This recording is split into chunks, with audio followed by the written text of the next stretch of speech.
Good morning, everybody. Well, we're back. It's a beautiful day here in South Florida. I mean, sometimes we don't have beautiful days. I think most of the time we do. And we're your how to buy a car without getting ripped off by a car dealer team.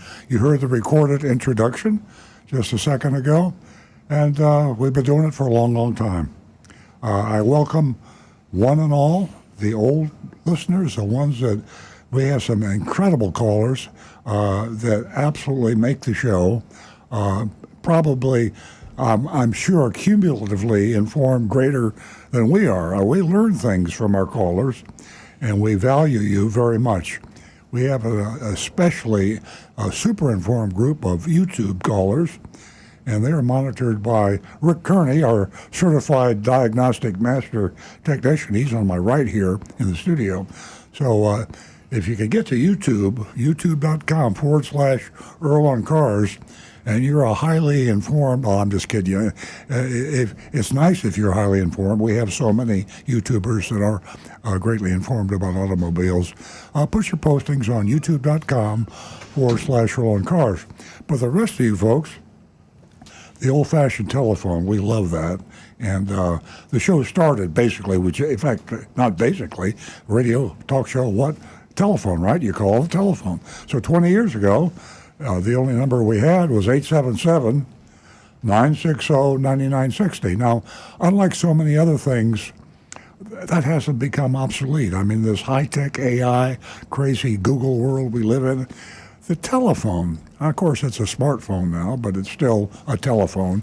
You hear the human voice. We love your calls. And if you can't call now, we'll be on the show for 2 hours from 8 to 10 a.m. That's Eastern Standard Time. So you got 2 hours. You come back to the show, do your shopping, do whatever you got to do. If you hear us talking, you can listen. And if you can call, please write the number down, 877-960-9960. Again, and I know I'm going to drive you crazy giving that number out because we have a lot of new listeners that have never heard the show. But that number again is 877-960-9960. Now, Nancy Stewart, my co-host for 20 years, co-founder of Earl Stewart on Cars, is sitting in the studio next to me. I'm in the middle between Nancy and Rick. And Nancy is put it basic, she's a female advocate.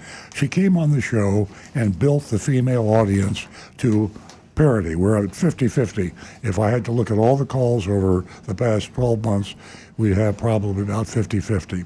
And we appreciate you ladies. We want you to call the show. We want to hear your view. Don't be shy. Don't be shy.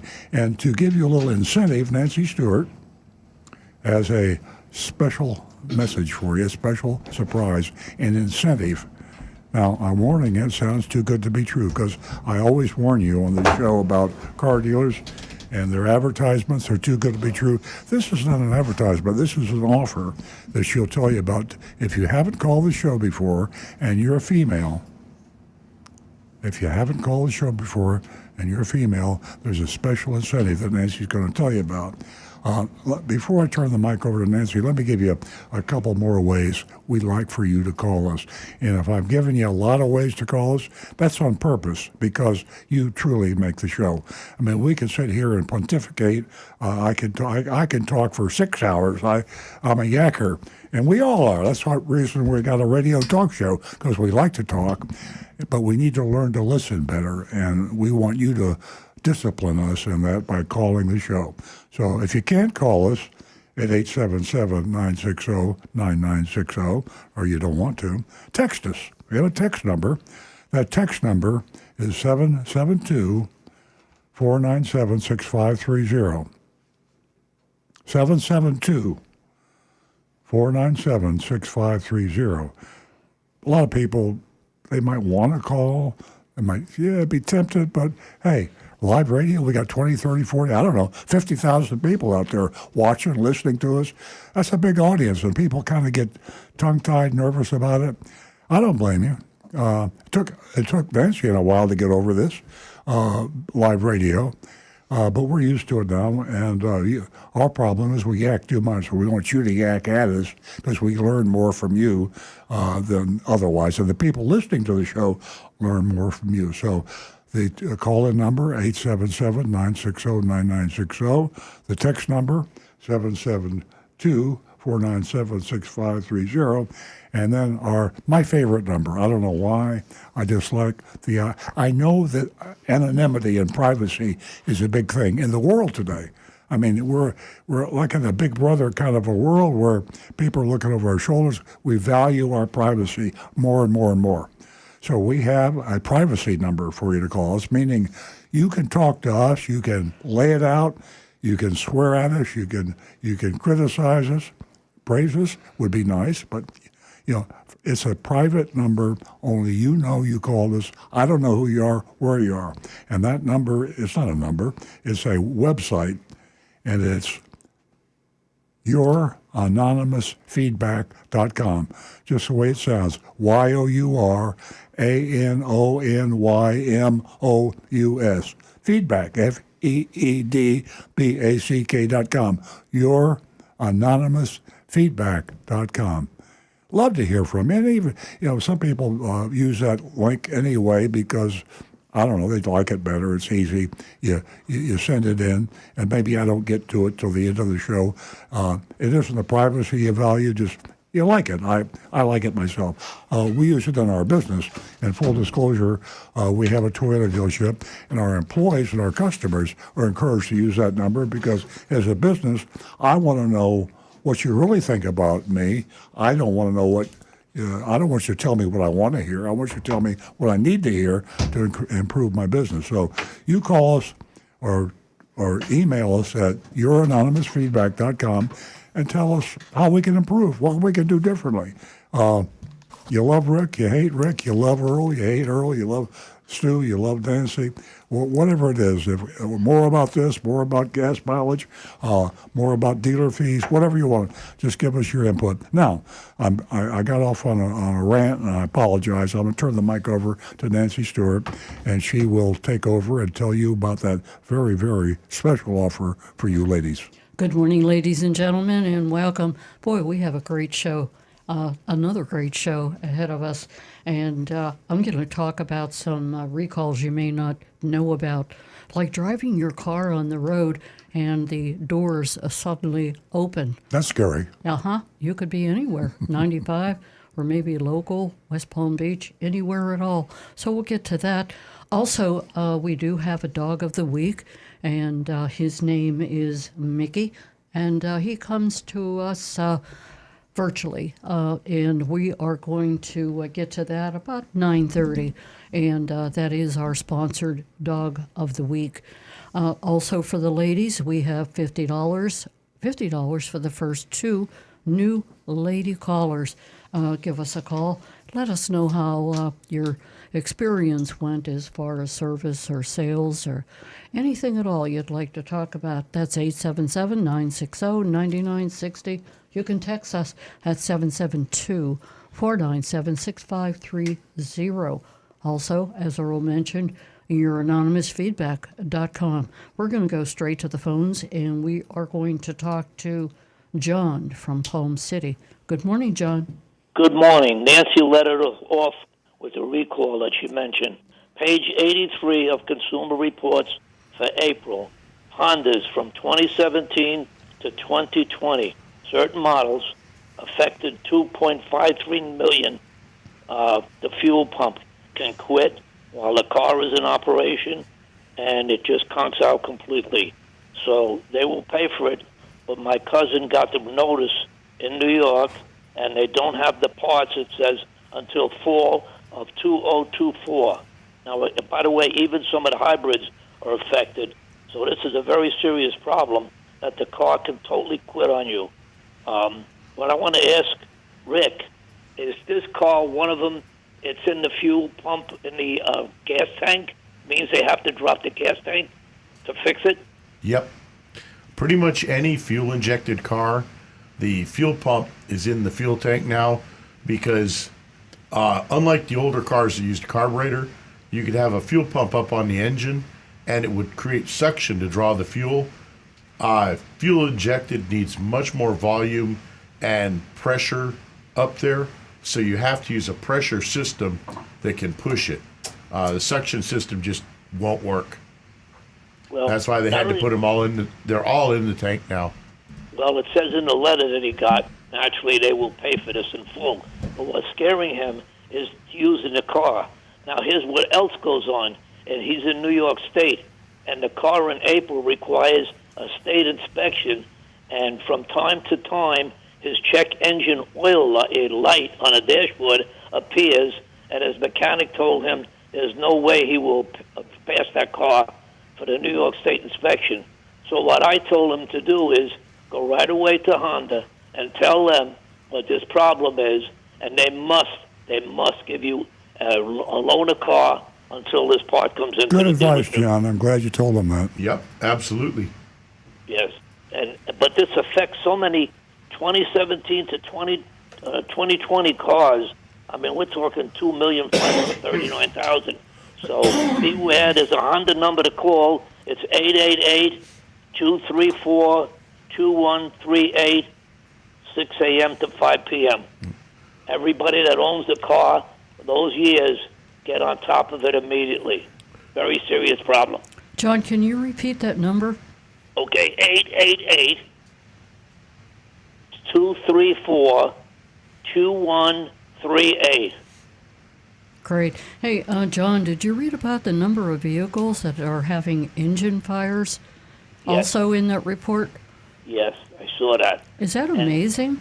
This consumer report is the most fantastic issue, the new one. Every car, every model, used cars, everything is rated in there. This is a Bible in itself that's worth keeping. I'm glad to hear you say that. We talk about it week in and week out. I'm going to tell you, it's just amazing that 327 acres in Connecticut and the extensive, detailed, everything they put those cars through. It's just amazing, and it's all for the consumer. Totally non-profit. Absolutely. John, it's been a pleasure as usual. Thank you so much for being part of the show. All right, guys, truly appreciate you. Wonderful weather today. It is, isn't it? Yes. We're close to Thank you, spring. guys. Thank you very much. Thank you so much. In case you didn't get a chance to jot that number down that John shared with us, it is 888-234-2138. Honda manufacturer. Absolutely. Also, I was going to say that I believe it's the Hyundai and Kia that have the engine fires. Again, 877-960-9960. And ladies, $50 for the first 2 new lady callers. Give us a call. Rick? Toyota just went through an issue with the fuel pumps, and we were replacing them on quite a few different models. And we did, at our dealership, we did thousands of them. Is that right? Same issue. Fuel pump would simply stop operating. Yeah, that's a great way to inform all of our listeners this morning. Thanks for that information. We're going to go to Lance, who's been holding in Tennessee. Good morning, Lance. Well, Earl. Where you been, Lance? We missed you. I'm been MIA. It's one of the pitfalls of too much dirty dancing at the Elks Club. The Elk Club. That also result in a fractured ankle. So I've been recovering from a fractured ankle. But I do want to say, I agree with John and Nancy's comments about this most recent issue of the Consumer Report. However, I was taken aback by the lack of ingenuity and quality workmanship of American car brand makers. I mean, this country is the started the Industrial Revolution, and now, we've traded that off to all these foreign countries. I just wonder what has happened to the American car building and what will happen to the American automobile. And then I'd like to close my remarks out by giving you a joke. Okay. You know, no more songs. You're switching to jokes. You're a comedian now. No, I've got some songs, but I'm reciting them. I've been using them on the nursing staff here, and so far it's working pretty good. More songs to follow. Okay. Little boy goes to a wedding. Comes home. His daddy says, "What'd you learn at the wedding?" He said, "Well, I learned how many times a woman can get married." He said, "You learned that at a wedding?" He said, "How many times can a woman get married?" 16 times. How could that be? 4 better, 4 worse, 4 richer, and 4 poor. I love that. That is a good story. That is really cute. Thank you, Lance. Thanks so much, maybe Lance. you could take that joke and put it to music, and then you can sing your jokes. There you go. But I would like to hear your comments about American car building in the future. Well, We're looking forward that's to fine. it. I do have some comments. In fact, you piqued my brain on that. I started thinking about what happened when I first started in the business, and that's what I'll talk about because of what you just said. It's a very, very astute observation you made, and I will talk about that a little later. Thanks. Have a good day. You're doing a great job. Thank you, Lance. Thank you, Lance. Have a great weekend. Our number here is 877-960-9960. And ladies, $50 for the first 2 new lady callers. That's $50. Give us a call. In the Consumer Report, can you imagine? They're reporting on some great cars under $27,000. $27,000. This latest edition from April, it's the auto issue. I'll hold that. And I want to tell you, I got my copy. It is amazing. If you don't buy any for next Consumer month. Reports ever, the one you want to buy every year is this right here. What month is this? April. May? This is April. April. The April edition. April edition. Buy the April edition Consumer. It's the annual auto issue. This will be a reference book for you all year. If you're even thinking about buying a new or used car or thinking about recalls, thinking about repairs, you got to have this in your library. Absolutely. You know, if anyone out there is thinking we get a kickback from Consumer Report, I'm waiting. Earl asked for one, and, well, I can't repeat what they told him on air. It was not nice. That's why I'm sitting here. I will continue to ask. All kidding aside, like I said, that auto test center that they have in Connecticut, it's an amazing place. Amazing. 327 acres. And like Earl said, the April edition, you got to get it. You got to pick it up. You got to keep it, in your back pocket for the whole year. It will give you everything. But I just thought it was really amazing that you could purchase a car in this day and age, under $27,000. Highly recommended. It's just amazing. Give us a call toll free at 877-960-9960. And you can text us at 772-497-6530. Keep that text number available to you because you'll need it whenever you vote on the Mystery Shopping Report later in the show.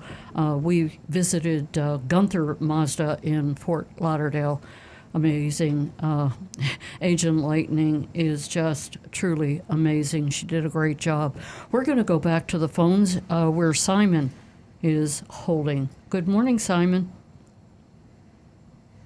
Hello. Good morning. How are you? Good. How you doing? Great.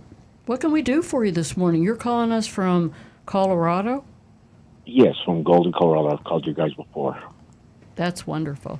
Weather out there is beautiful. Yes, right now it is.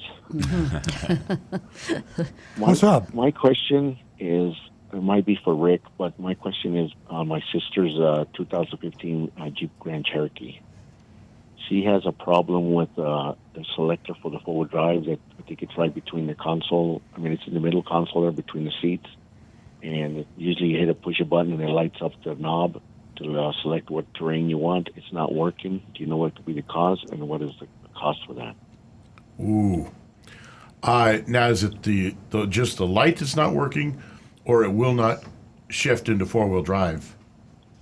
Well, we can't tell if it shifts into forward drive because when you turn it, it doesn't seem like it's doing anything, or it doesn't light up.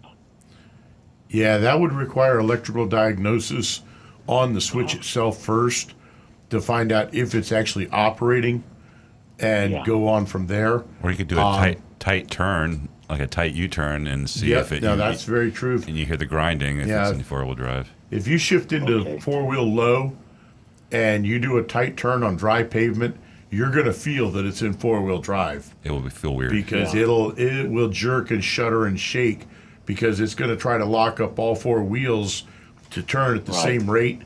And obviously you can't turn a circle with all four turning at the same rate. So that would be just a quick way to see if you're getting into four-wheel drive.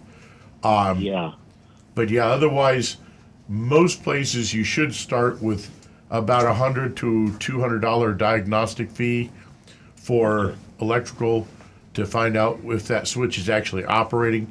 I know Jeeps traditionally have had a lot of electrical problems.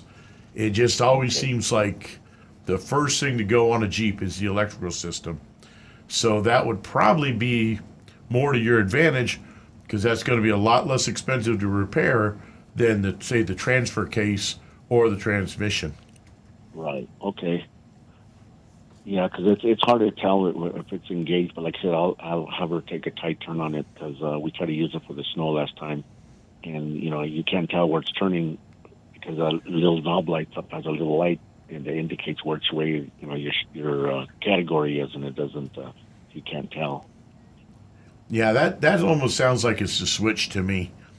But that would be the first place I would check with it. Is I'd get the wiring diagram out and a voltmeter and check to see if that switch is actually changing its position like it should. Okay. I appreciate it. Thank you guys very much. Thanks for the call, Simon. Colorado. Beautiful up there.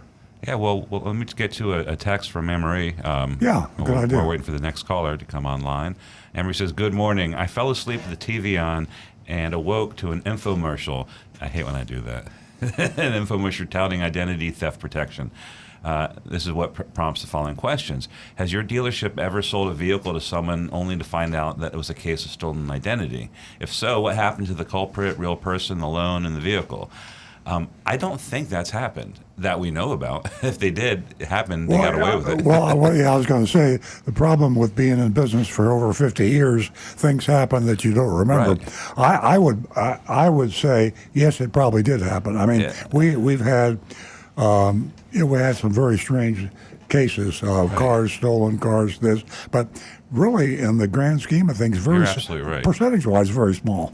Right. It would definitely, because it's not enough I can't jog a memory, and I've been doing it for a long time now, too, so it might have, Anne-Marie. But to answer your question, it's a crime, so if the culprit got caught, they'll be prosecuted with, whatever laws they broke. Yeah, our defense is so old-fashioned compared to what modern technology has done. Yeah. I mean, think about it. What you have today, you can duplicate, you can manufacture anything. If you have an identification card, you can come in, and that looks anybody real. that wants to go to that trouble can steal a car with false identification. Right. So. Anybody who loves to start a life of crime and and become a fugitive, possibly. Yeah. If they finance it, the finance institution would probably dig deeper and probably reveal what's going on. But for a dealer, if you say you're a cash buyer and you give them a check and they're dumb enough not to verify the funds, they got a car and they can be in Puerto Rico before you know it. Yeah, when we finance cars, there are some protections we have to go through. These things are called red flag laws. And if anything pops up that indicates anything inconsistencies in the credit report, things like that, we have to do extra steps of verifying identification. But if they're not financing, someone can write in a check and legally, we don't have to care who they are.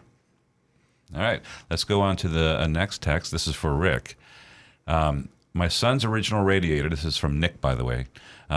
Nick says, my son's original radiator hoses on his 2012 Mitsubishi Galant are getting squishy, and he's thinking of saving a few bucks and replacing them himself.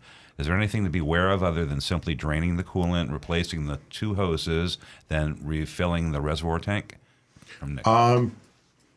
Obviously, you want to make sure you dispose of the old coolant properly. The easiest way that I have found to do what's called burping the system, because you want to make sure you get all the air out of it, is once you've replaced the hoses, make sure the clamps are nice and tight. Refill it, up to the top with the coolant, and then put the car on an angle to where the radiator cap is at the highest point. So you park it on a slope. I'll park on a driveway. Yeah. And just let it sit and idle.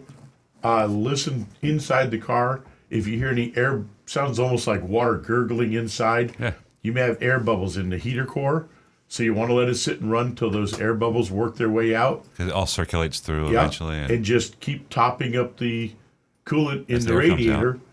And once those hoses, the bottom hose and the upper hose, once they both start getting hot themselves and they feel like they're the same temperature, that means the thermostat is opened and it's cycling the coolant all the way through the engine and let last of the bubbles out and cap it off. All right, Nick, there you go. But Tell be your very son. careful, though, because that coolant can get extremely hot. Okay. And never, once you've capped off the radiator, never open it until the car is cooled completely down, because that pressurized hot coolant Can eject a lot. can I always cause chuckle you when, severe when, burns. when Rick says things like that, because he's been in the business for 25 years, and I'm trying to figure out when the first time he figured that out the hard way. You do emphasize that I very. came close to it one time. A car that had a blown head gasket, Well, I mean, and it it was was- pressurized, but luckily the Yeah. coolant wasn't super hot, Those are lessons and you I never caught it forget, full in right? the face. Oh, wow. Yeah, That I- must have scared the crap out of you.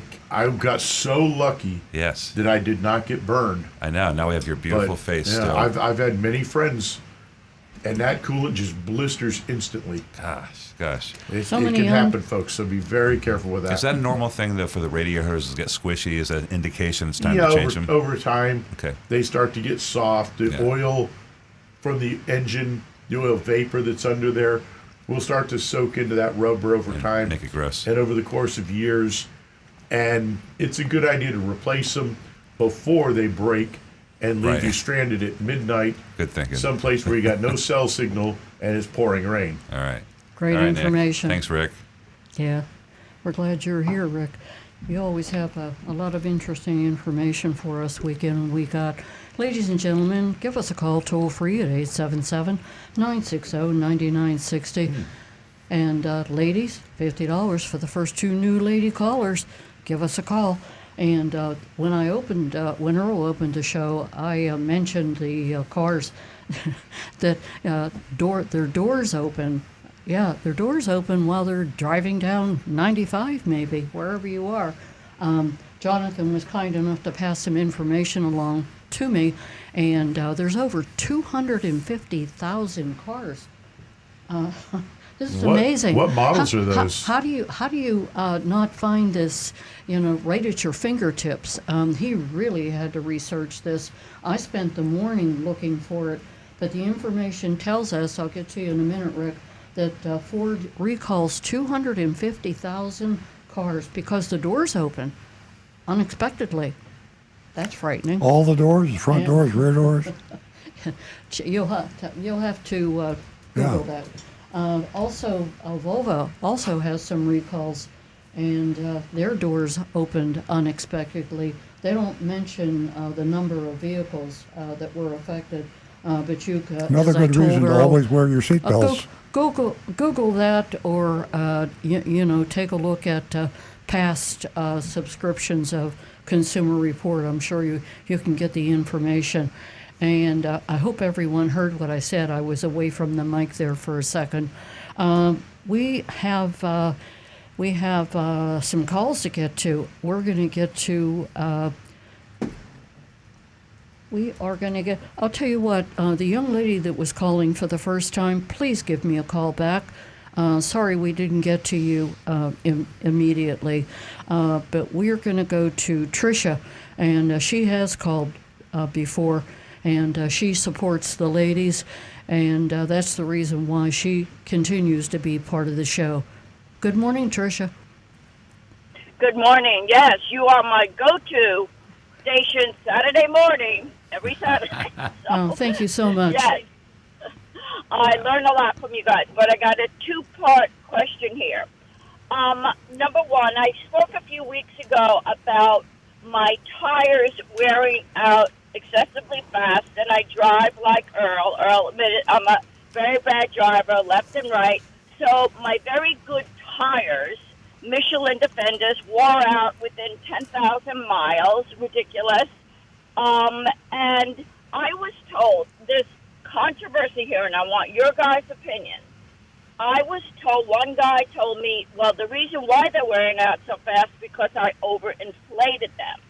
But then I have another guy, 30 years experience with cars, telling me, yes, even though it says 33, I always pump it up to 38 or 40. I'm totally confused about this, and I want you guys, once and for all, your opinion. I'll tell you what, Tricia, you're very persistent. I really like that. That's a great quality. Rick, what do you have to say about that? There are two sets of numbers that you're going to want to investigate for your car. The first one is usually located on the door jamb by your driver's door, and that's going to tell you what the manufacturer recommends as the absolute lowest tire pressure that you should be running on your car. They're usually going to be somewhere around like 33 to 35 pounds of air. Right, right. Then if you look on the side of the tire itself, you'll see another number that can be anywhere, depending on the tire, anywhere from like 35 pounds to 45 pounds, or some even 50 or more. And that is the maximum air pressure that you want to run. You don't want to exceed that.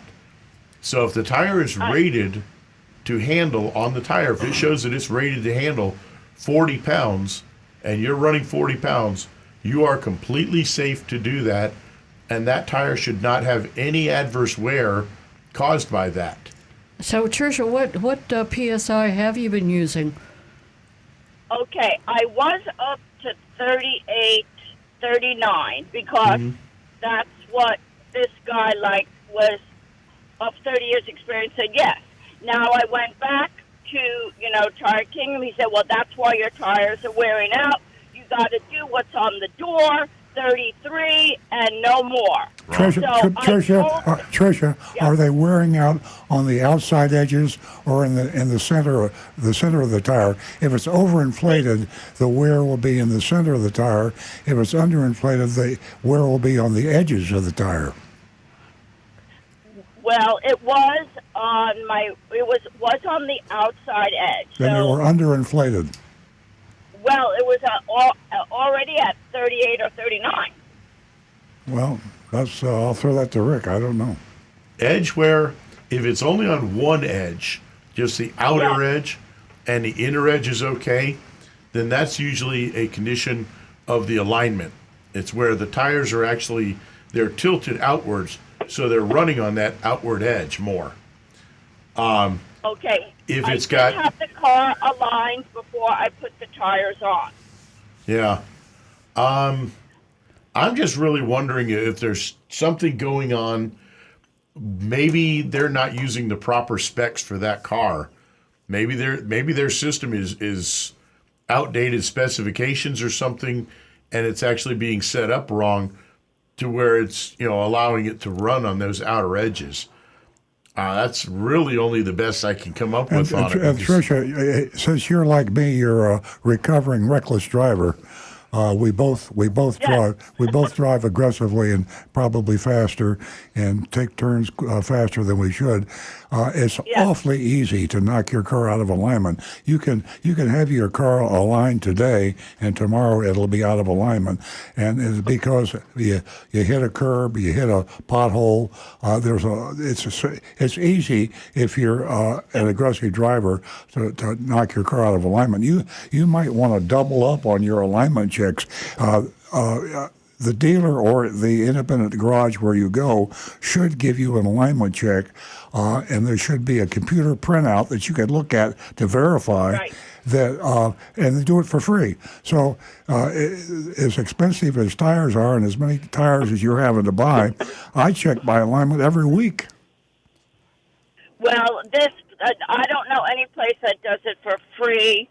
Earl, $25 to check an alignment. Well, you haven't looked around. You haven't looked around enough, because in our market, most people do it free. It used to be the other way around, but there are alignment machines now where you can just drive across the equipment. It costs them nothing to check your alignment. So they have high-tech alignment machines now. Get on your telephone or text or email around and say, will you give me a free wheel alignment and a free four-wheel alignment? And the ones that say they will, check it out. There are also some places that will sell you a lifetime alignment that, as long as you're still on that same set of tires, they will check that alignment and adjust it as often as needed for a single charge. Pet Boy is advertised a free.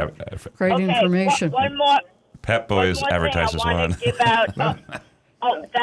you. I will do that. Hey, Tricia, is the center of your tires wearing out more than the edges? No, it was my right front tire on the outside edge, a little bit on the driver's side, but a lot more on the right side outside. Within 10,000 miles, this very expensive Michelin Defender tire wore out within 8 to 10,000 miles. There's a lot of money. Yeah, I think you're going to be able to solve this problem because you're really on top of things, and you're dotting your I's and crossing your T's. What else can you do? Well, I do want to give a little shout out, and this is good for your consumers too. Michelin, kudos to Michelin. When I told them that, the tires were wearing out, I had my alignment 8 to 10,000 miles, I had 2 tires that needed done. They were only going to give me $75. I said, wait a minute, this is, your tire is warranted to 80,000, and it wore out in 10. So I said, no way. I'm only going to get 1 tire, not 2. I got a call back within 2 days. Listen to this. 2 days, they paid me in full for 2 new tires. There you go. $150 each tire they bought for me. All I had to do was for the balancing and whatever. Yep. And they paid me. All I had to do was fill out some paperwork, take pictures, show them the receipt, whatever. I got my money within 15 minutes through Zelle. Wow. Excellent. $300 for Michelin. So I want to give amazing. a shout out to Michelin. That's amazing, Tricia. Persistence. I like that. Congratulations. Keep on calling us, please. I will. You're an I will inspiration be for the ladies. For the rest of my life. Right. Thank you, guys. You're welcome. Thank you. Thank you. That's pretty 877. smart on Michelin's part.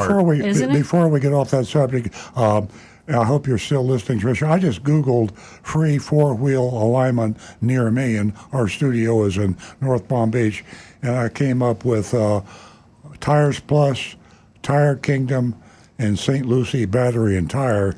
So you probably have a Tires Plus or a Tire Kingdom somewhere near you, and they do free 4-wheel alignments. Free, no charge. Great information. We are going to go to John in West Palm Beach. Welcome to the show, John.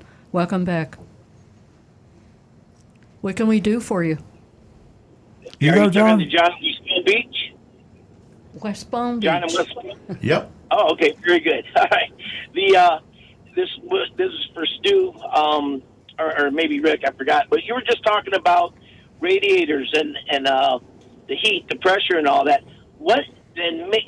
Whatever happened? Because I don't see them anymore. Whatever happened to the radiator caps that had the pressure release valve on the top, so that you could go ahead and work on the radiator and not have to wait, an hour for the engine to cool down, other than, running cold water over it.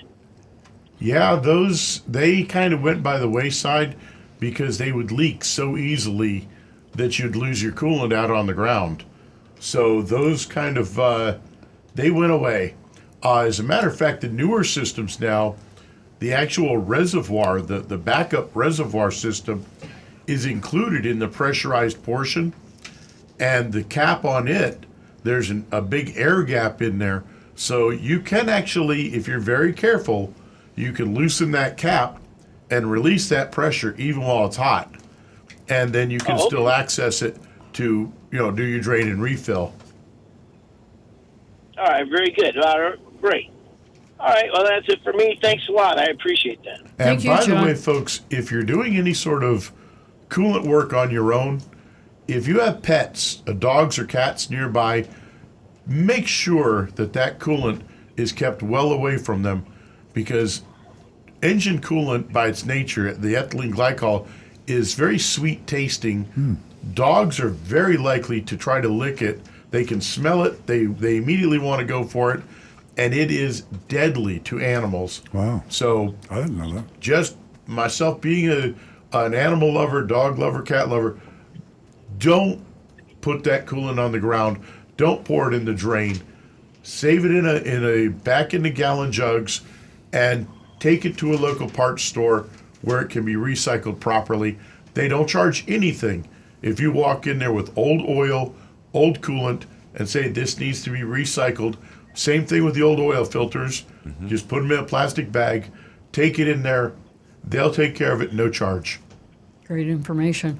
Our number here is 877-960-9960, and you can text us at 772-497-6530. Don't forget, youranonymousfeedback.com. We're going to go to Jersey Mike, who is a regular caller from West Palm Beach. Good morning. How are you, Mike? Hey, pretty good, folks. You're doing another great job, as you usually do. I really enjoy it. Thank you. I want to ask you a question about Lightning Shopper, that you post different dealerships, and you have suggested in the past, don't buy a car in South Florida because of junk fees and this and that and so forth and so on. But let me ask you this. If I was to go ahead and lease a brand new vehicle in South Florida, which, of course, if it breaks down while the period of the lease, they'll repair it. Is there anything wrong with something like that with regard to not buying a car in South Florida? I didn't quite get the question. We said, as opposed to buying a car, leasing a car, and then having everything in that 3-year lease period, covered under warranty. Yeah, if I do that in South Florida as opposed to going up north, the same thing. Well, the same dangers and same pitfalls still await you with whether you're leasing or buying, because they're still establishing a selling price for the car. I mean, leasing. I mean, there might be different opinions in the studio here. Leasing is a viable option for a lot of customers, but in South Florida, the same process happens in the showrooms, whether you're leasing or buying the car. Actually, leasing, you're more vulnerable to a markup if you're not an educated consumer and careful than buying. With leasing, because there's a lot of fudge factors, and leases are more complex and hard to understand. A purchase, they try to make it hard to understand, but it's easier to buy a car and get a good price than to lease a car and get a good price. Well, I read my contracts word for word, and I'll sit there for an hour if I have to. Well, then you're an educated consumer, and it's a 6 of one, half dozen of the other. And we've done shows, and Earl has whole articles on Earl on Cars about it, but it comes down to this. Don't talk about leasing at all. Establish your best purchase price with an out the door, Correct. and then Correct. say, now apply this as my cap cost. Correct. I don't want to see this. I Absolutely. don't want to see That's this the way to change. do it. I'm going to read the That's right contracts. negotiation. Right. Yep. So Now, yeah, one other question. if you want to go through the abuse, you go there and you can get a pretty good deal. But maybe heading up to like we said, maybe northern Florida or a nice sleepy town, maybe you might find a less aggressive dealer. I'm not just going to Georgia because then I don't have the sales tax problem, you know? That's true. That's true. Anyway, let me say this here about Cadillac, okay? I have chewed up a couple sets of tires because you can't see the front of the car. That's how I got bought it 2016 from Napleton, which was my biggest mistake. And believe it or not, that car is the most uncomfortable car. And I've had Cadillacs my whole life, since 1970. That's the worst car I ever bought in my life. I cannot believe it. It's just bad. So I have chopped up tires because I can't see the curb when I'm going around a corner or something like that. Yeah. I mean, it's just really bad. They should do a better job with cameras on Well, big yeah, vehicles Mike, like you, that. you just said something that triggered my talking about Consumer Reports. You said the worst car you ever owned, and a lot of people don't have a lot of faith in Consumer Reports, and they say, oh, just because it says it's a good car, I'm not going to buy that. But the one thing I think is a good idea is you don't want to have, like Mike has, the worst car you ever bought. I mean, you don't want that in your driveway. And Consumer Reports has a list this month in the annual auto issue of the worst cars to buy. So I'm saying if you don't believe in using Consumer Reports to tell you what car to buy, at least do yourself a favor. And if it says it's the worst car they ever tested, which they have a list of the worst cars, Yep. That's don't right. buy it. Just don't buy it. I mean, if you make a mistake, it's better than not making a mistake and getting the worst car you ever owned. Yeah, Consumer Reports has a fast article or about Fast magazine out where they talked about buying used cars, and they rated all the used cars. Yeah, exactly. And they, from number one, all the way down to the bottom. Absolutely. me I say was something about listening Big to Dog you, Ranch. Mike, and you were answering a lot of yeses. It sounds like as if that you're not only a educated consumer, but you could join us right here in the studio if you have some extra time. Well, I always have extra time. I'd love to be there. Yeah. Matter of fact, Jupiter Joe's going to do a half-an-hour interview with me also because he likes me. There you go. Hey, I got to get to some calls. So One last question about Big Dog Ranch. People don't know this. I got to say this. I've already said it once before. If you're a veteran, 50% off of any dog that you go over there and adopt. And I've already adopted one. Secondly, that dog comes out, it's fully taken care of.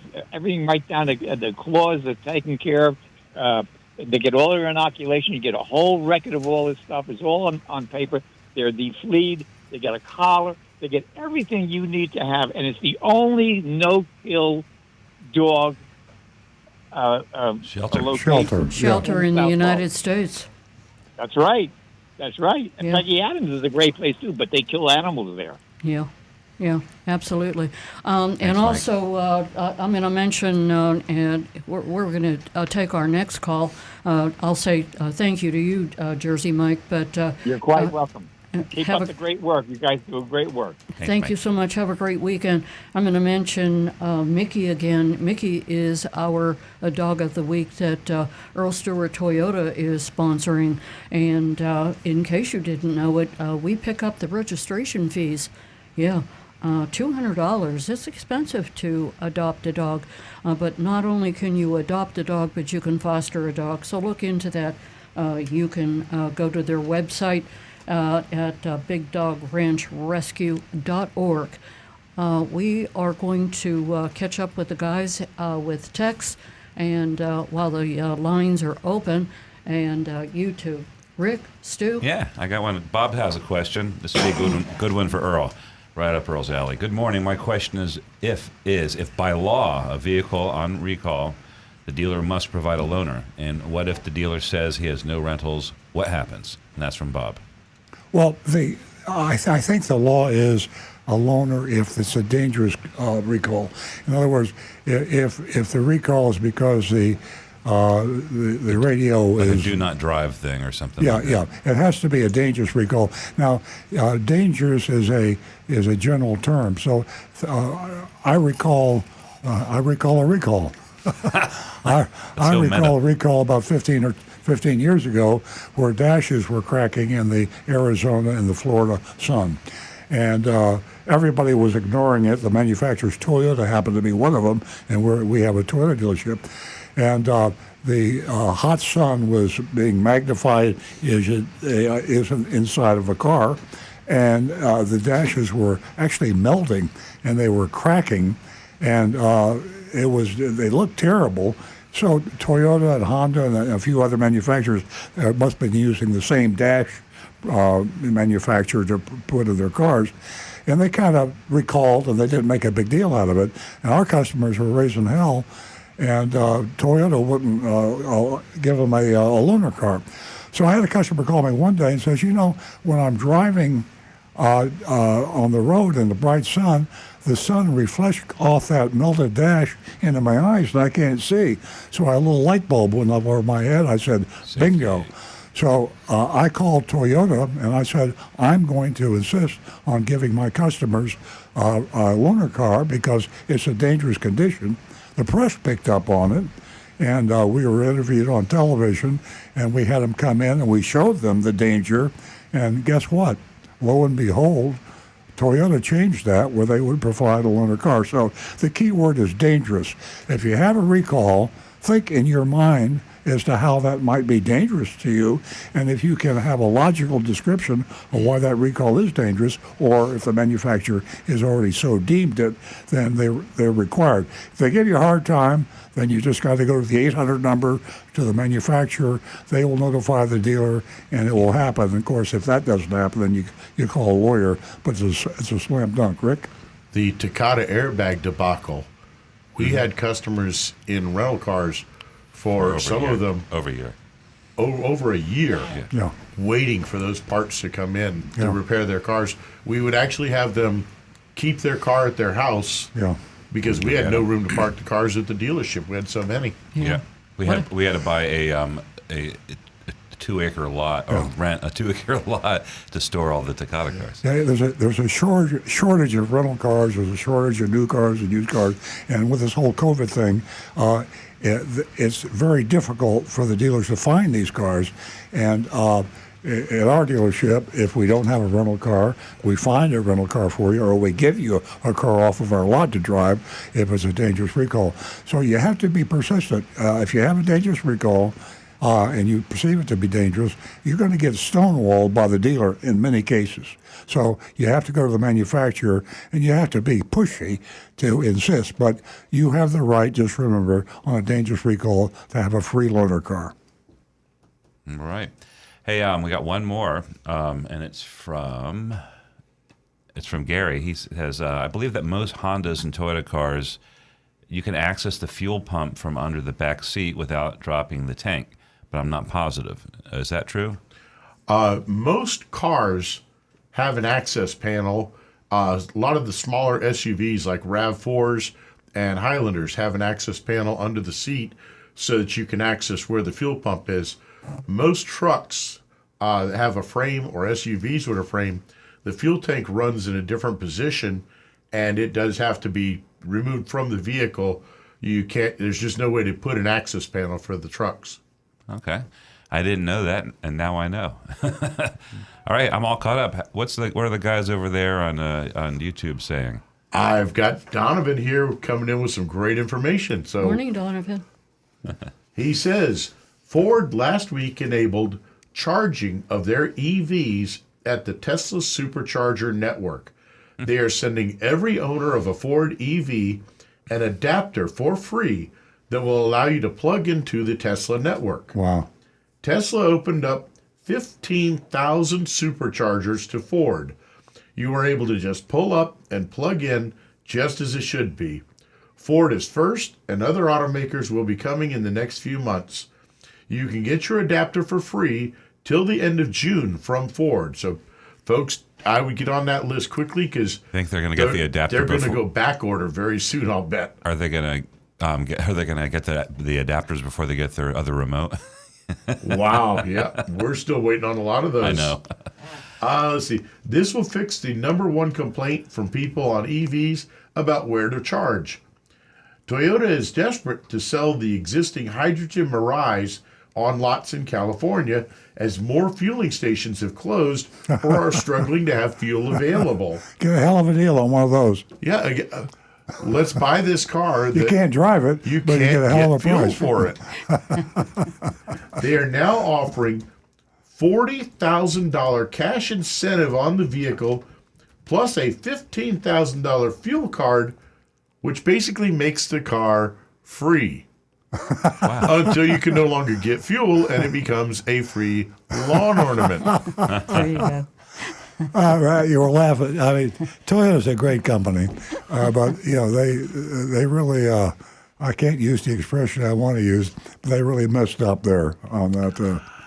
It was a great idea. Yeah, seemed like a great idea at the time. Couldn't work because Infrastructure. you got no fuel for the vehicle. Yeah.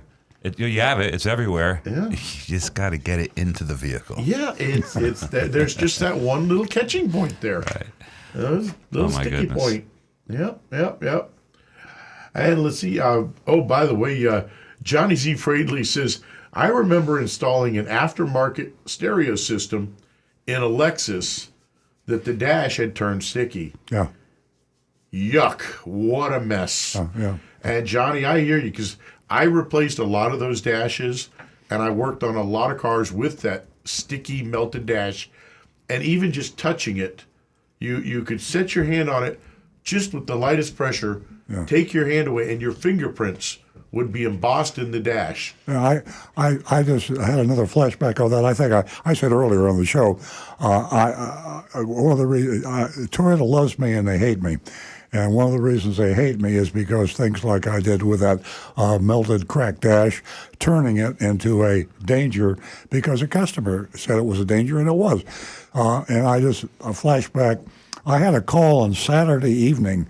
That was back quite a while ago because I was still smoking cigars. And I was sitting on my back patio with my scotch and my cigar, and the phone rang, and it was a top executive for Toyota calling me from, at that time, their headquarters were in California. And he wanted to know why I was talking about this crack dash and why Toyota should be giving him loaners, and why I was giving, what I was doing is I was giving the loaners and I was paying for it. And he says, by doing that, you're making all other Toyota dealers look bad.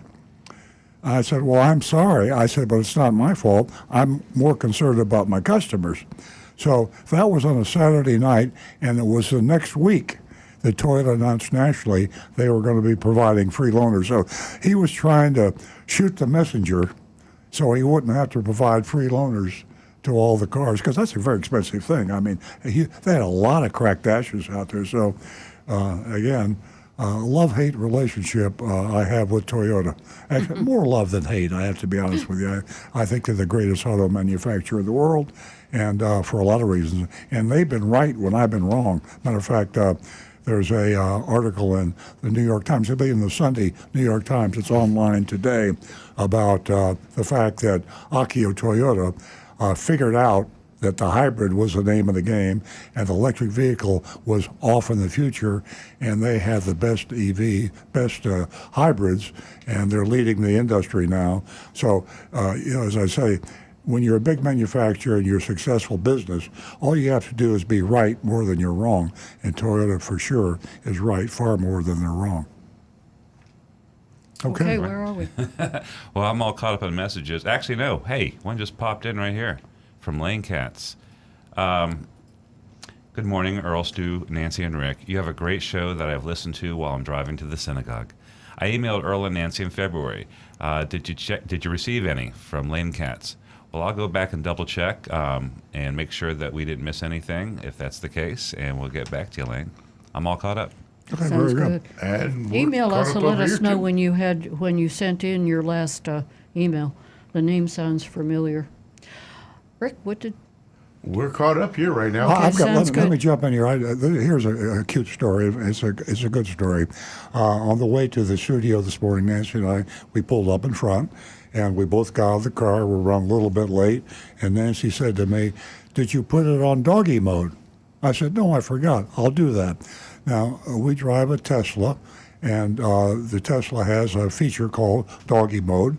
You just hit a little button, and the cabin inside of the car temperature is maintained the way you want it. We have it at 72 degrees, and so it keeps it cool and nice for your doggy. Well, we don't have a doggy in the car, but we do it anyway because when we get back in the car in the hot Florida sun, we don't like to sit in there and have the air conditioner fight the 120 degrees, and we don't want to get in the car and wait because it's so hot. So what's happened is that was a feature that Tesla had for years. We've had this particular Tesla for about 3 years. And the other auto EV manufacturers are copying that now. Why? Because doggy owners are buying EVs because it's the only car that you can do that. You don't want to leave the engine running in your car. You're shooting carbon into the atmosphere, and nothing's in the car. I do that. And people see the engine running. It makes everybody nervous when the engine's running. Yeah. So the doggy mode is so cool. No pun You intended. did, that's twice on the show today. Good puns. That's your second good pun today. Oh, yeah, it's true. Thank you. Josh would be proud of me. So, at any rate, the EV it's affecting the sales. So, Rivian and 2 or 3 other EVs are going to doggy mode. And the other cool thing about a doggy mode that you can't do with a combustion engine car is the screen, a big, large LCD screen in your car lights up. And it has a picture of a dog on it and says, because people see the dog of the car, say, "Oh, that guy's leaving the car, dog in the car, the windows are all rolled up. I'm going to call the police. I'm going to get a brick and break the window and get the dog out." So they come running up the car, and there's this big sign of a dog with a smile on his face. And he says, "Don't worry, my owner will be right back. I'm very comfortable, and the temperature is 72 degrees. Mm-hmm. Now, think about dog owners and think about how they feel about their dogs, and think about, would that motivate somebody to buy a electric vehicle instead of a combustion engine? Yes, it would. That would be a deciding factor for me. Yeah. I every so often, my dog goes with me different places, and if I've got to stop somewhere that she can't come in, what do? I lock the door with the engine running. And she's a big dog. Yeah. Right, Rick? I said 65 pounds, she's a big dog, so she needs air conditioning. If you've got a dog and you really like to take good care of that dog and you don't want people thinking you're a bad guy, and by the way, it works for babies too, kids and dogs. Move that up a little I'm not bit, advocating Earl. leaving your kid in the car, but if you're going to leave your dog in the car. Move it up a little so everybody could see it. There you go. Bring it down a little. There you go. Perfect. Well, with South Florida, that also works senior citizens. If you've got a senior riding with you, you need to go in somewhere, they want to wait in the car. Now they're totally protected. Yeah. How many times I could have used that for my mom. Okay, if you want to scratch your head, you also can take a look at the back page of the Consumer Report. And can you believe it? They have a list of some car lingos that you might want to bring yourself up to date with. And, scratching your head over the acronyms or the techie auto terms in this issue, you can make yourself like a little crib sheet, so to speak. Quick note in from Donovan. He says, "Earl, you don't have to use doggy mode for that. You can just start the climate control from the app when you're ready to leave, and it will cool the cabin in just a few minutes. You can also add a widget to your phone's home screen for one touch to start the climate control in the car instead of keeping it running while you're not in the car." I'd love you, Donovan. I tell you what. What he knows doesn't? these Teslas Can inside I, and I'm out. gonna put What Donovan. doesn't- I'm gonna put Donovan on the retainer so I can call him during the week. I can't. All I'm doing. I'm getting 2 hours worth of. I'm learning from you, but I'm gonna be right now. I say I'll Google that. I'm gonna start Donovan things. How much are you gonna charge me, Donovan? I'm getting it myself a T-shirt. Well, but one of the reasons Donovan. I like the doggy mode is because that big sign on the LCD Yes, screen. I love the yes. picture of the dog, and when people look in the car, it's kind of a cool thing to do that. I Yep. see him look in the car every now and then and see the dog. Interesting. Okay, folks, ladies, $50 for the first 2 new lady callers. $50. Give us a call, 877-960-9960. We're going to, our phone lines have suddenly lit up. So everybody be patient. Bob from Lake Park, good morning. Welcome. Good morning. What can we do How is for you? everybody? Good morning. How is everybody? Good. Good morning. Welcome back, Stu. How was your trip? Who's trip? Stu had to step out for just a moment. He went to New York last week. So Yeah. Did you know that Stellantis has hired outside contractors to come to your house to fix your Takata egg bags? I did. Really? Who is that, Bob? Stellantis Auto Group. I didn't know that. Boy, Stellantis Auto Group. Okay, so that's Chrysler, Dodge, Jeep. Yep. Oh, Ram. I'll be Yeah, good. wow. Now that is what I call good information, and the kudos. I usually badmouth Chrysler. I don't call them Stellantis because it's funny when you said Stellantis. Something. Who the hell is Stellantis? Chrysler, Dodge, Jeep. I mean, their naming is so screwed up that they decided rather than try to do the mouthful, they'd come up with a name nobody could remember. But I will give them a pat on the back and an attaboy. They will go out to your home and they will fix your Takata airbag problem at no charge. You don't have to inconvenience yourself too. And that is a great thing because a lot of people don't want the inconvenience to have their car tied up all day or 2 days or a week and they come out to your house. That is a great idea and all manufacturers should follow suit. Well, I think it's because a lot of people are ignoring the recall. Yes. And they're not bringing the car in. Yes. The only thing is when somebody knocks on your door, sometimes some of the car owners think it's a scam.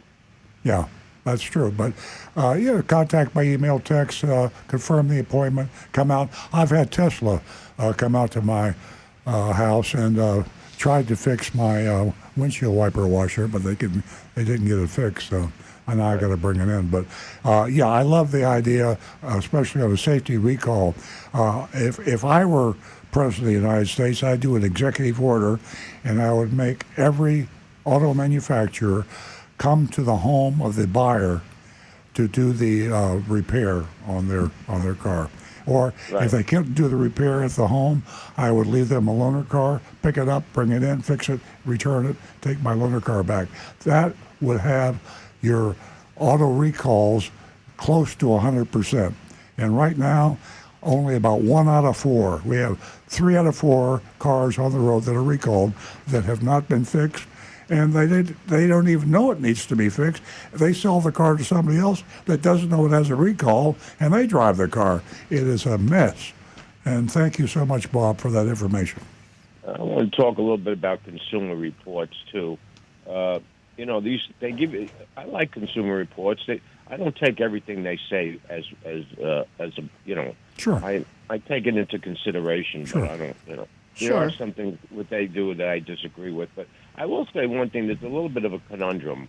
When they put that list up there of the best cars, a lot of the cars that they list are not available. You can't get them. You have to wait a year, whatever it is. Yeah. And it seems like all the cars that are on the bottom of the list are the ones that the dealers have an inventory on. So it's a little bit of a you it'll help you, give you an idea. But what good is it if you can't find the car? You're exactly They right. say you have to wait a year for the car. If you're in a hurry for a car, it is a problem, and it has always been. The dealers thrive on that. They want you to be in a hurry for a car, but in fact, that Consumer Report says in this very issue about buying a car, you're better off to order the car you want and wait for it. Of course, easy for them to say when they tell you it's going to be a year. But it's not that bad anymore, and cars are becoming more and more readily available. Inventories are climbing. Prices are coming down. So, in general, try to find a car that you can order to your specifications and get exactly what you want. It eliminates the flim-flam and the addendum stickers and all the other BS. And it's a more civilized way to buy a car. Dealers want you to walk in, get emotionally involved with the car, and take it home and pay too much for it. That's the system today. We got to get that changed. Well, my other point is, if you look at the list that Consumer Reports does with the best and the worst, it really hasn't changed all that much in the last 10 years. From what I could tell, I look at it. I mean, you still got the worst cars are still at the bottom, and the best cars are still at the top. I mean, not really. There have been some big from what I improvements. could tell. Kia has got a lot of cars now that are highly recommended. I can remember when you wouldn't buy a Kia on a bet. I mean, it was a terrible Well, car. you're going back 20 years. Well, yeah. You're going back. That's true. I mean, I keep saying that in my mind, they've recently become good, but it's been a little bit while. It's been a while now. Yeah. I have another question. So you're going to go in to buy a car, and you've done all your research and everything. How much time should you allocate to go in there and do a deal? Is it 4 hours you're going to be at the dealership? Is it 6 hours? How long to get in there and actually, even though you did your research and everything, you're going to go in and you're going to try to say you're like the guy Marty that drives the Crown. Yeah. And you want to go in and you're going to go in and you're going to try to make a deal. Well, how much time do you need to allocate for your day? Bobby, all you need is the time to go in there and pick up the car and go home because you've done all the negotiating and shopping and comparisons online. You do it all anonymously by text or email or phone call. And so when you go into the dealership, you're just going in to pick it up and take it home. You had to pay them, of course. So you have your check made out. You got an out-the-door price. You say, there's my car. Maybe you want them to wash it again, but you should be out of there in less than an hour. Yeah, and also a test drive is very important also. So the time the question that you asked, from A to Z, it's very, very short. Really? But what if you're not going to go through that process? What if you want to go into the dealership? You're not going to do it online. You already saw they have the car that you want. You did that research. You know what the price is. You want to go in and do a deal on the car. I really think that if it were me who was going into a dealership, first of all, I know what I want. Second of all, I know what I want to pay for it. I know what color I want. That's it. You have it or you don't have it. You can accommodate me in all three sections or not. Right, but you still got to do all the paperwork. Right. So, Marty... well, it just depends on how much time you want to put into it. There are people who like to walk around the dealership. They're there all day. And it's whatever you're interested in, you can be accommodated. But you're in control. Right. Because my experience has always been that usually you're in there. Yes, what I'm saying it's really as long as the customer wants to spend, because you can agree to whatever ridiculous thing at any point that they're pushing you.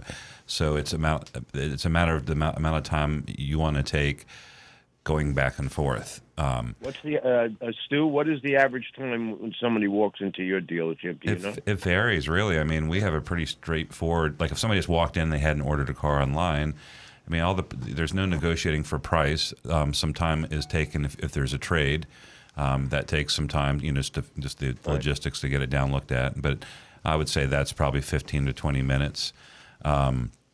if all the terms are agreed upon in the vehicles in stock, finance it. You have to. There's a Department of Motor Vehicles paperwork. You will be presented with some, extended warranties to buy. It's easy to say no at our dealership. That wouldn't take any much time if you say you're not interested. And then, so maybe 20, 30 minutes signing paperwork. So it could be as short as an hour and a half. It could be as long as, like Nancy said, some people prefer to spend some more time, looking at the car, driving it, learning about it. So it's really up to the Well, you customer. separate the demonstration ride, you separate the evaluation, and you should drive the car. But you can drive a car from a rental company, you can drive it from another dealership, but you consider that part of your research. Yeah. When you walk into the dealership to buy, You you've could do already it. driven the car. All the paperwork without a trade should take under an hour. Okay, guys. Hey, listen, Bob, one more thing that I believe in. Keep that trade separate. That should be taken care of long before you decide to purchase a car and get yourself 3 estimates. Bob, it was great speaking to you. Thank you for being part of the show every Saturday. Okay, don't forget the spring ahead. Oh, that's right. I think it's done automatically for us now. My Spring, VCR, spring. I might have to go to my VCR and do it manually, though. Hey, have a good Stu, Thank you, Bob. Your VCR We're is going to still go to blinking Paul 12. in Lake Worth. Good morning, Paul. Yes. Hiya. Hi. Good morning. Good morning. Morning. I listen regularly. I don't call regularly. And from the Department of Nobody is Perfect, Carfax. I have to jump on Carfax. Now, I like Carfax. I love Earl Stewart Toyota. But I found out that Carfax does not give you a complete service history. Now, I happen to be obsessive compulsive about the maintenance on my old Lexus. Every service in the owner's manual I have done at Earl Stewart because I know the service will be done correctly and it will also be listed on the Carfax vehicle history. However, about a year ago, I had my car serviced at your dealership, including rotation, alignment, and wheel balancing, which I religiously do every 5,000 miles or 6 months, doesn't matter what. So anyway, I had it done at your dealership. When I drove home, car was pulling to the left. Took it back, had it redone, drove home, the car was pulling to the right. Yikes. I lived 30 miles away, so I wasn't going back for that particular service. Oh, boy. So I had my alignment and wheel balancing. I had it redone again at Tires Plus, and it was perfect, absolutely perfect. I purchased the 3-year alignment package that they had for sale, and then a few months later, I get a notice from Carfax that my alignment was due and it wasn't done. What I found out was that the alignment service was not on my service record because Tires Plus does not pay Carfax to be part of their reporting system. Shame on Carfax. Shame on you. Paul, I'm not sure. That's not true. I'm not sure that you need to pay. We don't. Carfax. Carfax has a service that dealers pay for, which is advertising. Right, we don't pay but for the feed. But we do submit our information to Carfax so it can be recognized in the maintenance on that vehicle. The only maintenance information Carfax has is that information that the dealer will submit. Now you don't have to pay them to submit that. So what Stu says is they do have a follow-up because to me it raises a questionability of the objectivity. That's the reason I love Consumer Reports. I couldn't pay Consumer Reports any amount of money to let me use their name saying they endorse our car. They won't take money from they're totally pristine. Carfax is very close with the dealers. They provide a sales lead service, and the information is good, but they're very cozy with the dealers. Yeah, they're not perfect by any means. And that's the whole point. If you don't have your car serviced at a new car dealer, the Carfax doesn't always get that information. No, it doesn't have to be. It doesn't have to be a new car dealer. No. Tires Plus has apparently chosen not to submit their information to Carfax. Right. But in my opinion, they should submit it, and any independent or dealer should submit to Carfax because it's for the common good. It's for their own good. I want to know if I trade a car in, if I go in Carfax, I want to see if that car was maintained. And if I don't have that information, I'm not going to be able to offer as much money for the trade-in. Right, and you know, and understand, I keep every receipt. Every service I have, you know, I don't know which end of a screwdriver to use. So I have to have everything serviced by a professional, and it really upsets me that I couldn't get Carfax. I called them, and I could not get them to recognize Tires Plus for the services that I have done. And I like Tires Plus. I like you guys. Yeah. Thank you, Paul. That's a like good you. point. We think your concern is justified. Yeah, thanks for your input, and thank you for calling, sharing your opinion with us. We have got to get to Marty. Marty is a regular caller from West Palm Beach. He's heard his name mentioned And many James, times. hang on. We'll be right with you. Sorry for the wait. Good morning, Marty. You're famous. Hi, how are you? Great. I'm glad to see that I've got a little reputation Yeah, you're getting on famous. radio. Right. What I wanted to tell you, I've got the 24 Crown Limited with the advanced technology package. Tough to get. It's a very nice. I love the car.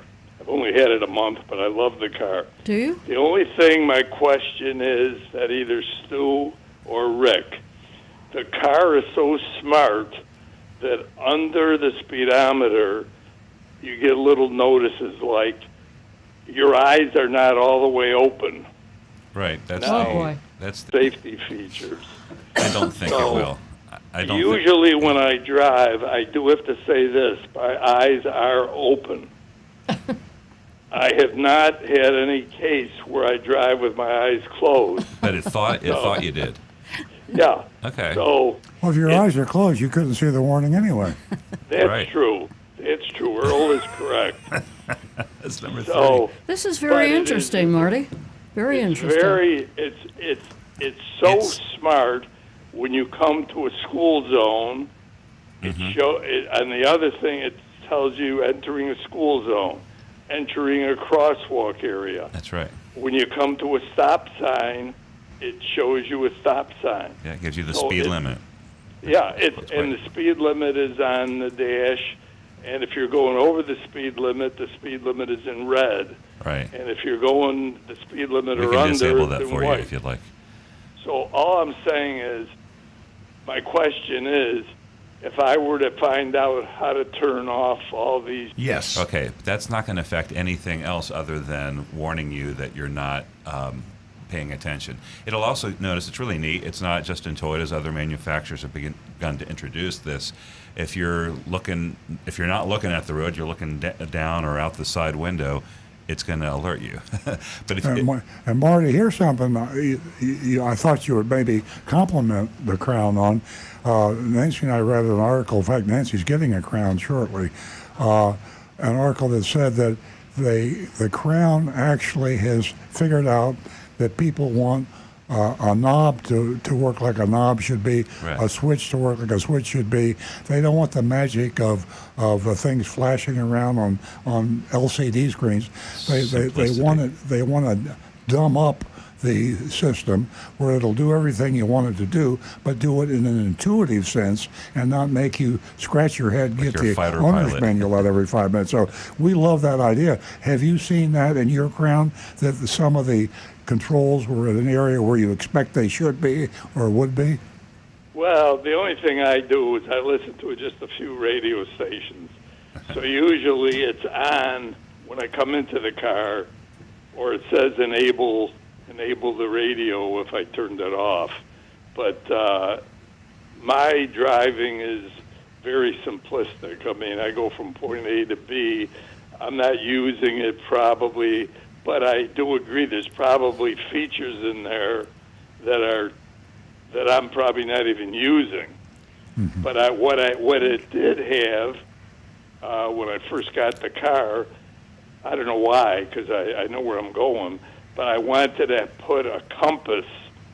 There's no compass like there was in my Camry. I think there is. I think There is a compass in there, Yeah. but you got to get it on one of your screens. on the multi information That's display. right. So I was able to get that on the screen. So I leave the compass on, There you go. and on the other side, it's just telling you, more simplistically, how many miles you're going and whether your car's got gas. Yeah, in exactly. Do You you got have- yourself a pretty sophisticated vehicle. I'm looking forward to mine. How Yeah, do you it's like very- that? How it's do a you like beautiful those car. screens? How do you like Yeah, the large screens? Is that Yeah, great? Yes. And also the wheels. The wheels are just unbelievably large. Yeah, and so far I got a little under 1,000 miles on it, but I've been checking, and I've been getting about 41 miles to the gallon. Fantastic. What color did you get? I call it gray. Toyota calls it heavy metal. Heavy metal. Look, You don't like saying that. That vehicle Forced has him to say things panache. So the heavy metal will go right with it. Marty, it was a pleasure talking to you. Enjoy that crown. Yeah. Thank you. Get the advanced technology package, in my opinion, is worth having in there because you're getting the 360 camera with that. Sounds good. That's a recommendation from Marty. Yeah. Okay. We are going to go to James, who has been patiently holding from Boynton Beach. Good morning. Welcome. Hi, how are y'all? We're great. Great. Listen, Nancy, Earl, Rick, Ed, all, you guys put on a great show. I started listening a couple of months ago, and I was like, wow, these guys, they're diversified. You don't just talk about Toyotas. I think it's terrific. You're interested in cars. Yeah. That's Thank rare you. these days. Thank you. Listen, and Earl, I don't like to assume things. I take it Stuart Pontiac and West Palm was part of your family? Yeah, my dad founded Stuart Pontiac, 1928 South Dixie in 1937. Let me tell you something. My father bought a lot of cars from you guys over the years, and they were some beautiful cars. I particularly remember a 1967 Pontiac Firebird 400.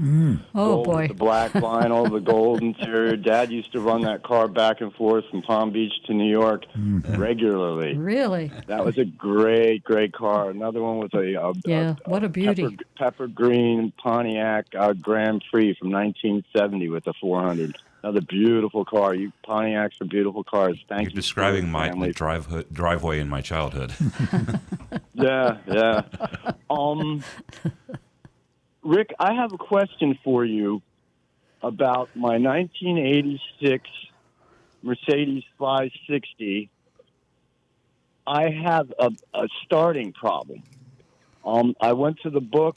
First of all, I disconnected the fuel system and the electronic system to spin the starter to see how it was working. It spins the engine freely. When I hook everything up and try to turn it over, start it, it starts off wanting to fire, and then it sort of gives up and just starts turning over. I go to the book, the old Mercedes manual, and it says test electronics, start at the coil. I'm getting connected, the system connected. It says I'm supposed to get battery voltage at the testing the coil through the test port. Okay. Battery voltage is battery voltage is 12.77. I'm only getting 12.09. Is that a big enough difference to make an issue? No, because you're going to lose a little bit of voltage across the wiring anyways. A half a volt is really not enough to really affect it. But it does sound to me like you've got an ignition problem. All right, next question. It has these crummy, squat coils, and it says I'm supposed to pull 2 to 4 ohms. I'm pulling a little up to 6 ohms, 2 to 6. Is that enough to say it's a bad coil? No. Again, that's pretty negligible because that an extra couple of ohms could be just where your probe is actually touching the contact. That can even have an ohm or two of resistance there. The first thing I'd be looking for really is I would hook one of the coils up electrically, put a spark plug in it, and put the base of the spark plug against good ground and look and see if you're actually getting a spark firing across it. I'm getting a spark. It's very dim. It's yellow. Yeah, that in open air it's going to be. Unfortunately, I am not as familiar with the German cars. I understand. But yeah, if you're getting a good spark and the timing is right, the next thing to check would be to start looking at fuel. Okay, cool. James, also Google it. It's always amazing when I Google something. There must be 25 or 30 Google answers to why a 1986 Mercedes 560 SEL won't start, and it's amazing to me. Apparently, there is a chronic problem with the 86s, but you got more answers than you could deal with if you Google it. Yeah, I've been through all of them, and I get a lot of nothing. Yeah, you get a lot of that too. Thank you so much, James. Oh, one more compliment for Earl. I love that phrase you use, the questionability of objectivity. You're a brilliant man, Earl, and thank you, everybody, for your show again. Oh, you're welcome. Thank you very much. Thank you. Okay, it is time for us to get to our dog of the week, and that's Mickey. Mickey's 2 years old, and he's a Labrador. He's really cute, and we have a video that Jonathan will queue up, and you can take a look. And remember, $200 you can save because we pay the adoption fee for Mickey. Mickey. One of his last names is Donald. Hi, I'm Natalie with Big Dog Ranch Rescue, and today I have Mickey. Mickey is a 2-year-old retriever mix. As you can see, Mickey's got a really unusual coat. Very, very, very handsome boy. I love Mickey. Mickey is one of our favorites here at the ranch. Mickey was adopted, but he was returned, unfortunately. The couple had a very young toddler, and Mickey was tumbling over, or the toddler and Mickey had been tumbling with each other. But Mickey is extraordinary. Mickey is very sweet. Mickey is really good with children.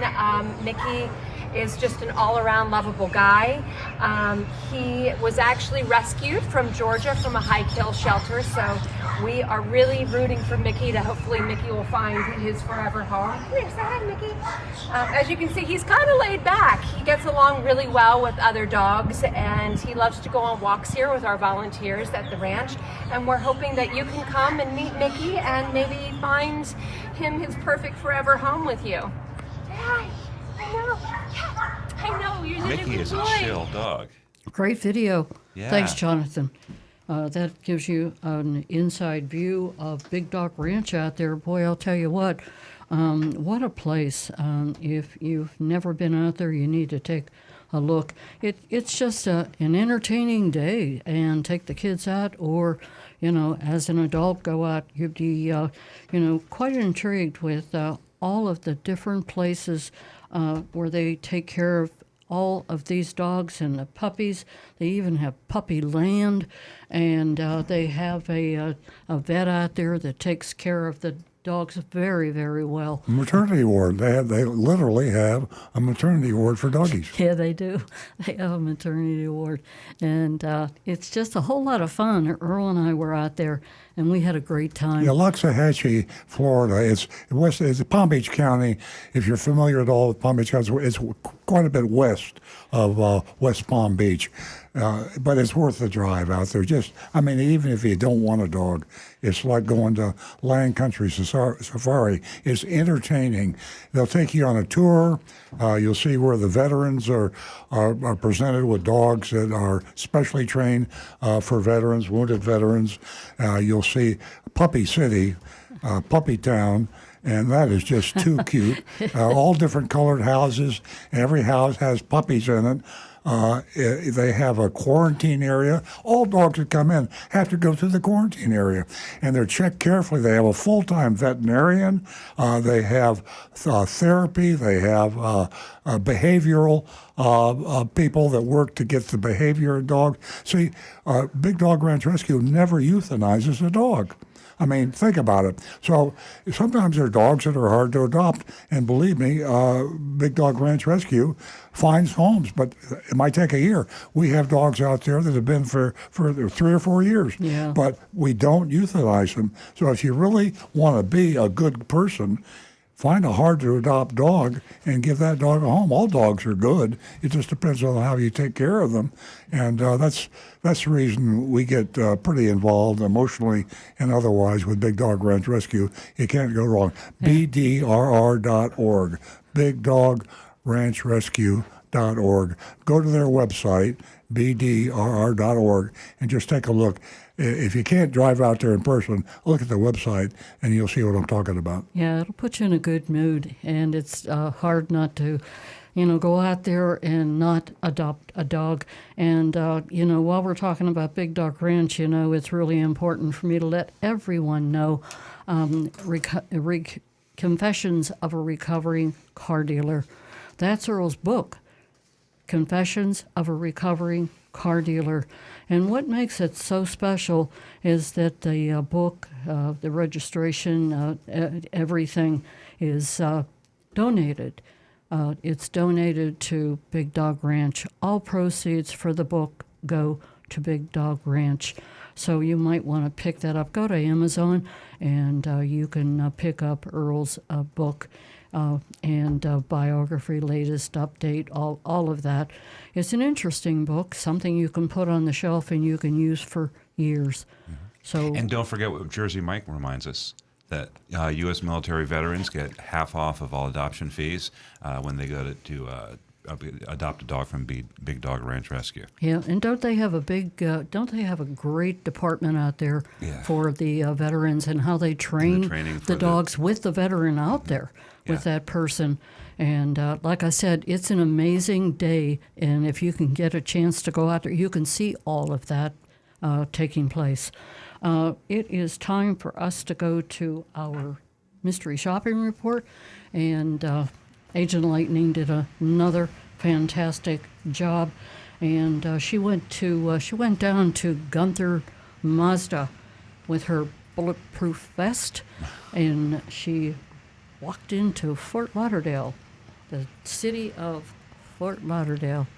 Yeah, it's about as deep into dangerous to the zone, the war zone as you can get. In the war zone. It's dangerous down there, folks.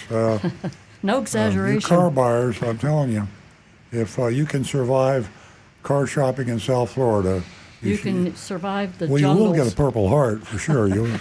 Right. But at any rate, Gunther, a well-known name, originally a Volkswagen dealer, and then grew from. It's a family dealership.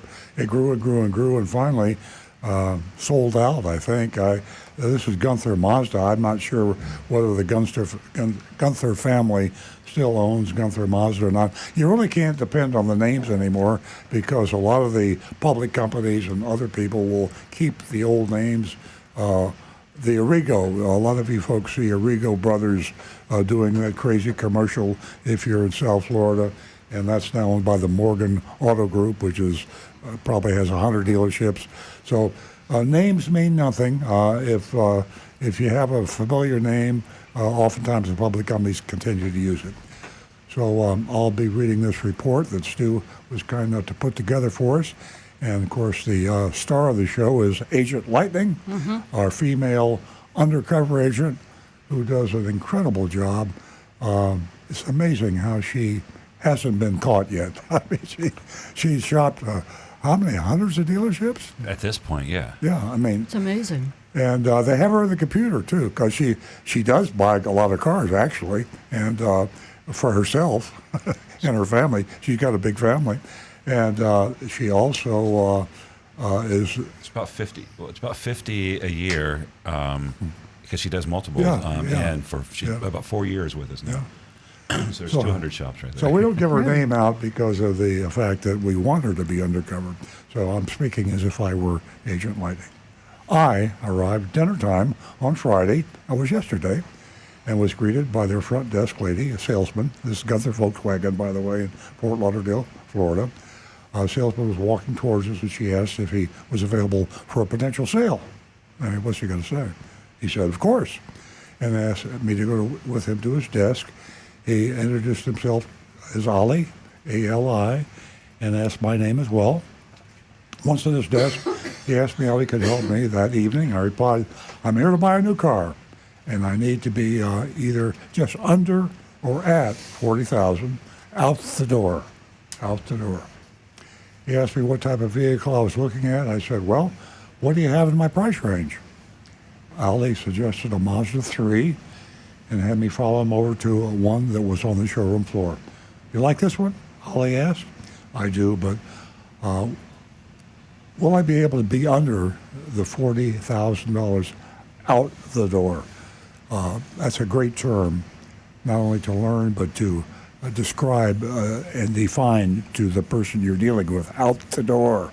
Out the door means the price you write the check for and hand it to the salesperson, and the salesperson gives you the car and reads. So he said that, and I agreed, so we left to get it. Ali returned a few minutes later and asked me to come outside with him. He had the exact same car, just with a different VIN. I put a question mark there. I guess. Same MSRP. Yeah. Okay. It must have a lot of cars. It was a new Mazda 2024. That is new. I say that because they're still selling 2023s, maybe some 2022s. Who knows? Mazda 3, 2.5 carbon. What are these names? Carbon turbo names. Zircon metallic gray. A gray Mazda 3. There we go. Yeah, right. The Moroni label lay on the dashboard, as usually is the case in South Florida. In other parts of the country, they leave it on the window, which is where the federal government says it must be by law. But in South Florida, to hell with it. We put them anywhere we want to put them. Sometimes we hide them. Sometimes and the we put feds them in the can go trunk, shove it. the back seat. We put them, under the front seat. We hide our Moroni labels here in South Florida. Right. So the Benoni lay on the dashboard, and I was able to see the MSRP was $33,125. The addendum, that's synonymous with South Florida, addendums, the addendum was securely affixed to the windshield. Funny, they got the addendum just where it's supposed to Priorities, be. Dad, But they priorities. lost the Monroney. I don't get that. I do get it, and you get it too. It's just South Florida car marketing. It listed, here we go, the Gunther Protection Package. And I don't mean an armed guard. I mean paint, rust and dust, we used to say in the old days. It was on the Rust and dust.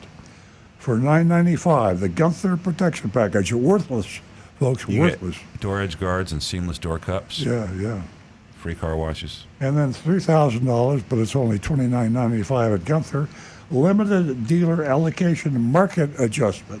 Limited dealer allocation. That's a mouthful. Rick? Yeah, I noticed on that addendum, it also was giving you 3 years worth of oil changes. Mm-hmm. So I looked up, Mazda does, from the factory, does not offer free services on their car like I think almost every other manufacturer. I don't know whether they do or not. They probably The first do. 4 or 5 services are free. But Mazda does not. Are you sure? I couldn't find it. Okay. They offer prepaid plans where you can purchase Well, shame on you, Mazda. I a didn't know maintenance that. plan. Well, shame on Mazda and Gunther. Yeah. They're giving free oil changes for So- only $9.95. Okay, on with the report. We went outside, took the Mazda 3 for a test drive, explained to me how they are one of the safest cars on the road. Well, okay, I'll take your word for it, Ollie. I mentioned that my first car was a Mazda Protege. It goes back to my days as a Mazda dealer, 1975. Or was it 74? Lose track of time.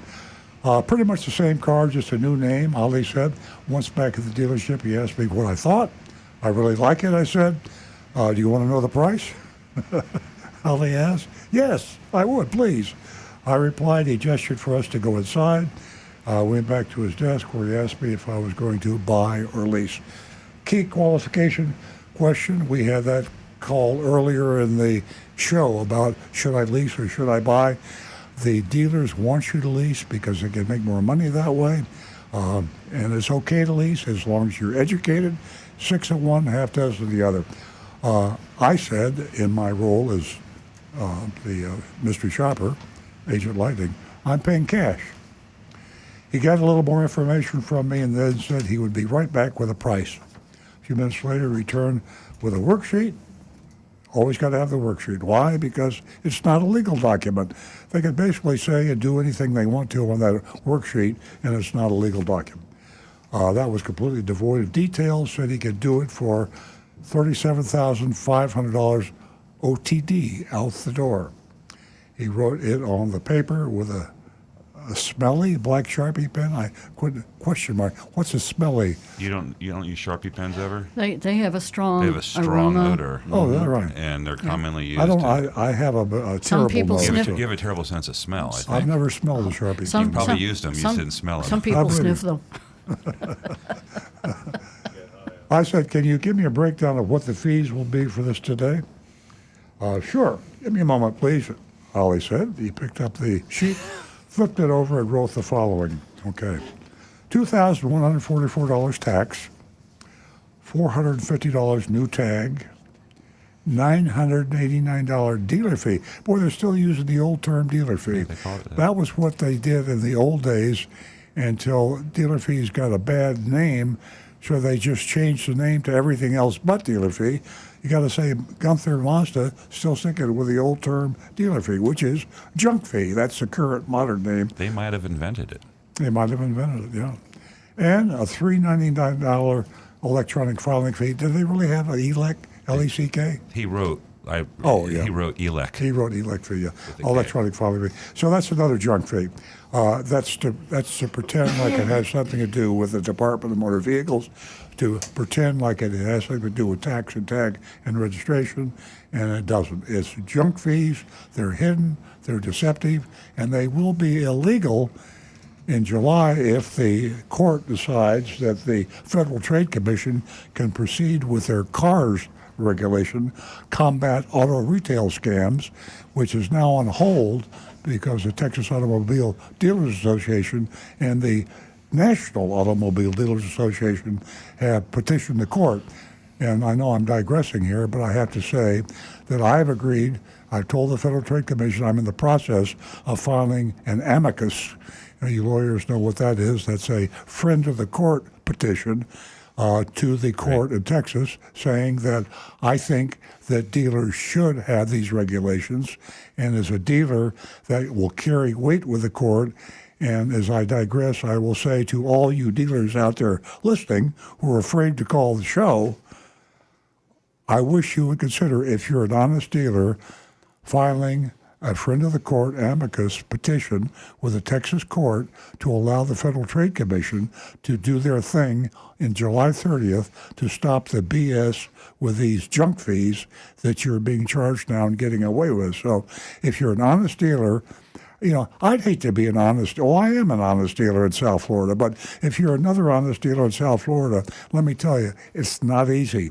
You advertise a price, and all the other dealers lie, cheat, and steal, and they cut your price by $2,000 or $3,000, and you can't sell the vehicle at their price because they're adding junk fees, dealer install accessories, and they're screwing you. Yeah, Molinex boys. Yeah. Brothers. Yeah. And join us. Yeah. Who's writing up the amicus? Is Gary doing that for you? I don't know. I haven't had any response to my plea to file an amicus. I've got an attorney in. A different attorney doing it. Oh yeah. Our attorney referred you have to have an appeals attorney. Okay. So I have an appeals Someone who attorney in knows the South Supreme Carolina, Court. I think, Okay. doing the amicus. Hey, let me put this in. Junk fees make it difficult, if impossible, for consumers to comparison shop. That's a sin right there. And we got cars is very, very important. Go ahead, Earl. So after my digression to the Cars. amicus and to the cars, combat auto retail scams, I go back to the mystery shopping report of Gunther Volkswagen. So I just got hit with a bunch of junk fees and BS. So I thanked the salesman, Ali, in my most sarcastic tone I could muster, and then asked if I could use my credit card to purchase the car in full. Now, this is something I'm sure that Stu asked Agent Lightning to try because we came across some interesting information, and we'll tell you about that in a minute. Unfortunately, Ali said, you could only put up to $10,000 on your credit card, plus you'll be charged a 3% fee to use it. Wow. Ali explained. Holy moly. Yeah. Oh, my. I was reading an article online where customers were saying they are putting the full amount on credit card with no fees to them. Are you sure? I asked. Yes, here at Gunther, we're not doing that. I'm not saying you would do this, but theoretically, you could then dispute the charge and fight the transaction. We've just recently increased the allowable amount to $5,000 from $5,000 to $10,000, Ali said. So that's something we didn't think about, but that's just another reason why dealers are bad people. If someone tells you can't use your credit card because you might find out that I screwed you and you stop payment, you don't want to do business with those people. I mean, I can go to Amazon and buy anything in the world and use my credit card. And Amazon doesn't say you can only put $300 or $3,000 on your credit card. So there's another red flag. They know that you, in the car business, we say, I have an expression, they must have come out of the ether. That means that we fooled them, and they got home, and then the next day they went to the club, and their friends told them they were taken advantage of. That means they came out of the ether, and they say, I want my money back. Well, if you have a credit card, you can stop payment. They don't want you to do that, so that's why the credit card thing is limited at Gunther Mazda. Continuing on with the report, I asked him if he could please double-check this with his sales manager. He agreed, said, I know he'll tell me the same thing, but I'll be right back. He returned with his sales manager, who did indeed tell me the same thing, and no matter how hard I pushed, the answer was a hard no. They learned their lesson the hard way. Their customers were coming out of the ether and stopping the payment.